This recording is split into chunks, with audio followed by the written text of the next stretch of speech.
Hey guys, it's Hog the Spike from the Trinisphere, where Timmy, Johnny, and Spike battle over all things EDH.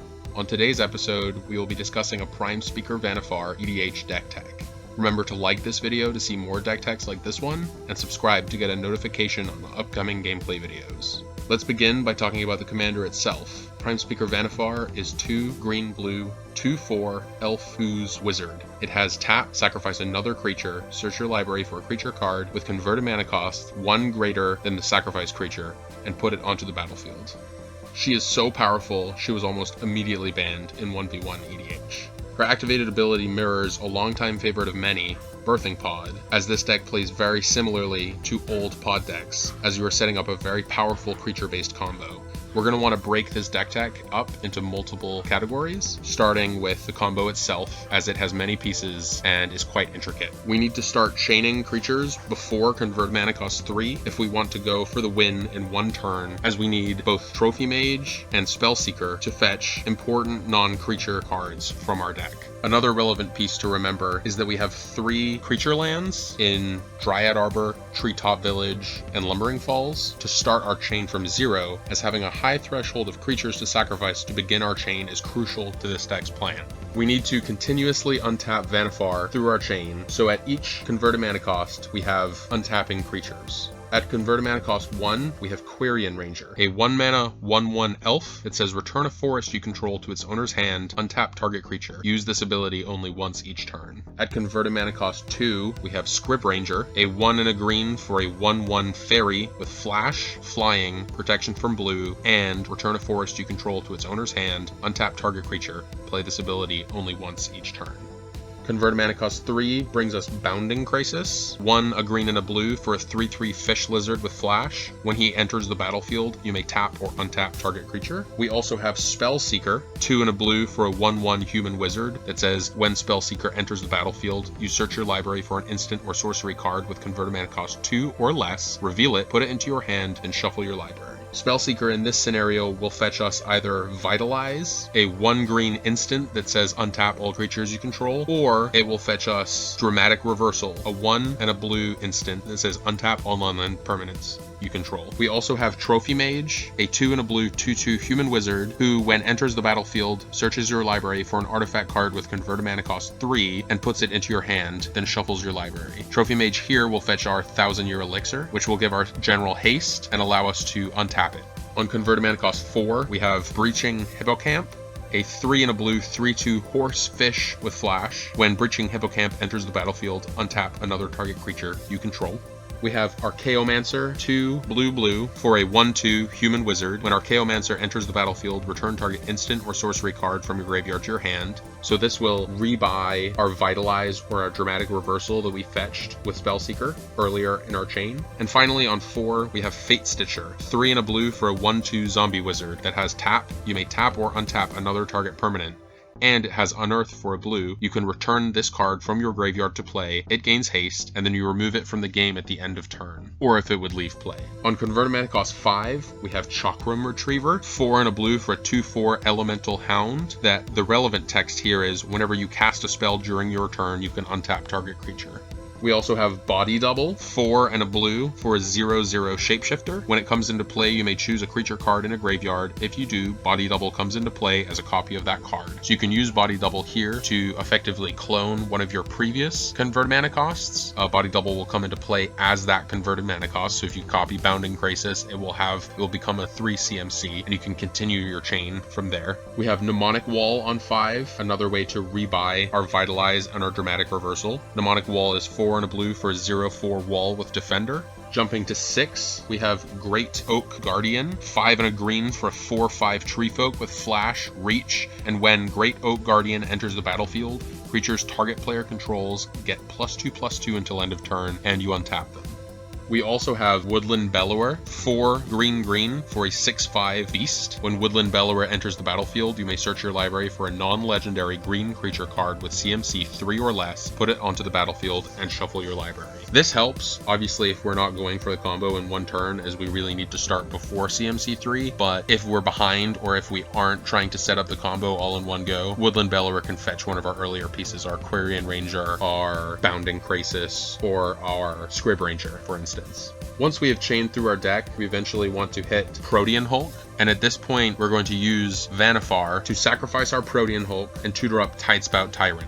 Tidespout Tyrant is 5 blue, blue, blue for a 5/5 Djinn with flying that says whenever you play a spell, return target permanent to its owner's hand. Now you're not going to be bouncing your opponent's permanents. You're going to be bouncing your own permanents to generate infinite mana and infinite creature ETBs. After you've sacked Protean Hulk, its trigger goes on the stack, and you tutor for Trinket Mage, 2 and a blue for a 2/2 human wizard, that when he enters the battlefield, you search your library for an artifact card with converted mana cost 1 or less. You also tutor up Quirion Ranger and Dryad Arbor, and any 2-drop creature. That part does not matter. Trinket Mage has an enter the battlefield effect, so you go and fetch Mana Crypt, Soul Ring, or Mana Vault.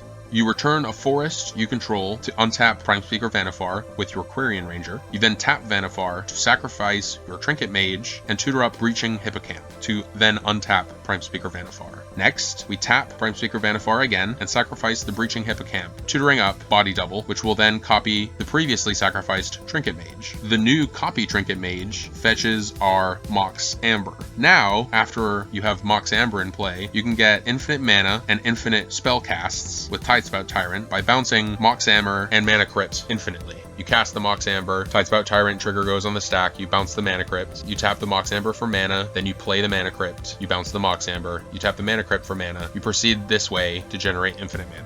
The next step, after you have attained infinite mana, is to bounce Quirion Ranger with your Tidespout Tyrant, and then cast Quirion Ranger for 1 green and return a forest to untap Vannifar. Tap Vannifar one more time to sacrifice your random 2-drop creature and tutor up your Spellseeker. With infinite mana, you can repeatedly bounce Spellseeker with your Tidespout Tyrant and put all of your 2 or less instant and sorcery cards from your library into your hand. You can fetch Eternal Witness with your Green Sun Zenith and also bounce Eternal Witness with Tidespout Tyrant to get back any cards you need to get from your graveyard.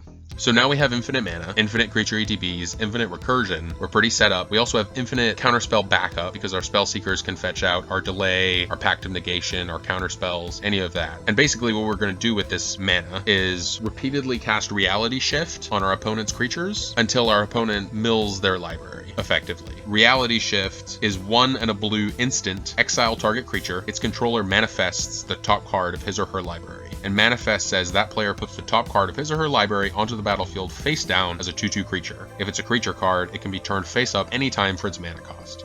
So basically the process here is we will Reality Shift a real creature they have. They'll manifest the top card. We will then bounce Eternal Witness to get back Reality Shift. We have infinite mana, so we won't have to worry about costs here. We will then Reality Shift the manifested token, and they will manifest again, and we will keep doing this process until they have no cards left to manifest. At which point we can pass turn, they will draw on an empty library and lose the game. And don't worry, if your opponent has no creatures, we are playing Forbidden Orchard, a land that has tap, add 1 mana of any color to your mana pool, and whenever it is tapped for mana, you put a 1/1 colorless spirit creature token into play under target opponent's control. So we can give an opponent who doesn't have creatures a creature in order to Reality Shift them out of the game. We have some alternate win cons in this deck. We have the classic Isochron Scepter Dramatic Reversal combo. Isochron Scepter being a 2-mana artifact with imprint. When Isochron Scepter enters the battlefield, you may exile an instant card with converted mana cost 2 or less from your hand. Very relevant, it has to be an instant, not instant or sorcery. And then you can pay 2 and tap it and copy the exiled card. If you do, you may cast the copy without paying its mana cost. So the partner in crime here is Dramatic Reversal, which we talked about before. The 1 and a blue instant that untaps all non-land permanents you control. Now if you have enough mana rocks or mana dorks in play, every time you activate Isochron Scepter, it will untap itself off of the Dramatic Reversal, and you can just start making infinite mana and proceed with that route. We also have our own copy of Birthing Pod, just in case something happens to our general. Maybe it's been killed too many times and we can't afford to pay the commander tax. We do have a Birthing Pod that will help us tutor through our deck. Moving on to Mana Ramp, we have quite a few Mana Rocks and Mana Dorks. I really like Mana Dorks in Commander. I think they're very good. They help you get your general out quickly, and in this deck we want to play Vannifar as quickly as possible so that we can set up our combo as soon as possible. We have Chrome Mox, Mox Amber, Mana Crypt, Soul Ring, Mana Vault, and then we have for creatures Birds of Paradise, Arbor Elf, Elvish Mystic, Fintorn Elves, Joraga Tree Speaker, Llanowar Elves.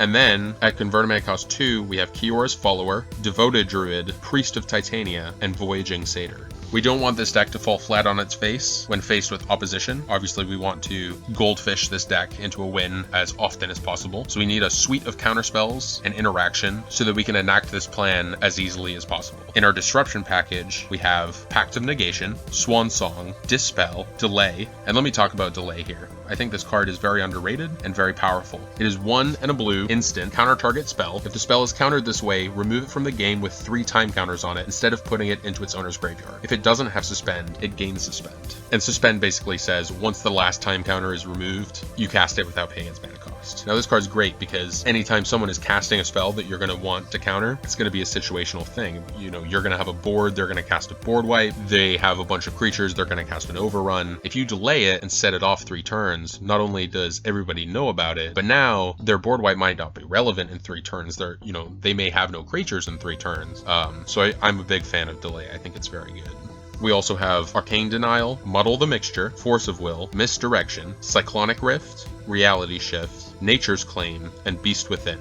To protect Prime Speaker Vannifar, we have Sylvan Safekeeper, a 1-mana 1/1 human wizard who says sacrifice a land, target creature you control gains Shroud until end of turn, a repeatable effect, and very powerful. Comes down early, and is probably our best way to protect Prime Speaker Vannifar. We also have Spellskite, a 2-mana 0/4 horror that says pay 1 Phyrexian blue, which can either be paid with 2 life or 1 blue mana, to change a target of target spell or ability to Spellskite. Another good way to protect our general. If ever we are needing to put a card from our hand back into our library, say for instance if we have drawn one of our combo pieces like our Scrib Ranger, when it's crucial that we need to hit that in our combo chain, we have a couple of ways to put cards from hand back into our library. We have Brainstorm, Legacy All-Star, and we have Scroll Rack. Haste Enablers to make sure that as soon as we drop Prime Speaker Vannifar, we can use her ability right away. We have Thousand Year Elixir, Concordant Crossroads, and Swiftfoot Boots. We have a few tutors to set our pieces up on time. We have Green Sun Zenith, Survival of the Fittest, and Crop Rotation, because remember, Dryad Arbor is our friend in most scenarios and helps us go off quite quickly, as it can be used to cast our Vitalize for 1 green, and it can be sacrificed to fuel our combo. Next up is card draw. We are playing Gitaxian Probe, a Phyrexian blue cantrip that lets us look at our opponent's hand to let us see if the coast is clear to continue with our combo. We're playing Preordain and Sylvan Library. And finally, let's talk about our lands. We have our typical Tropical Island, Breeding Pool, Flooded Grove, Yavimaya Coast, and then we have tech lands. Lands that are gonna fill almost a non-creature role in this deck. We have Wirewood Lodge, another way to untap our commander. It is a land that taps for colorless, and it says pay 1 green, tap, untap target elf. Now Prime Speaker is an elf ooze wizard, so this can untap her, and it can be fetched with crop rotation. And the same goes for Minamo, School at Water's Edge. It is a legendary land that taps for blue, or you can pay blue and tap it to untap target legendary permanent. Again, we're playing Forbidden Orchard to give our opponent a creature so that we can reality shift them. And then we're playing those 3 creature lands that we talked about before. We're of course playing a Gaia's Cradle. This wouldn't be a very good green deck if we didn't have a Cradle. We're playing Cavern of Souls to make sure no pesky counters offset our combo. And we're also playing Hall of the Bandit Lord, a legendary land that comes into play tapped, and it says tap, pay 3 life, add 1 mana to your mana pool. If that mana is spent on a creature spell, that creature gains haste. And then as always, we are playing 7 fetch lands: Misty Rainforest, Verdant Catacombs, Windswept Heath, Wooded Foothills, Flooded Strand, Polluted Zelta, and Scalding Tarn. Wrapping up, I think this is another great addition for people looking to get into CEDH. The deck plays well, and the combo, once you have executed it enough times, becomes quite simple. Remember guys, if you're not first, you're last.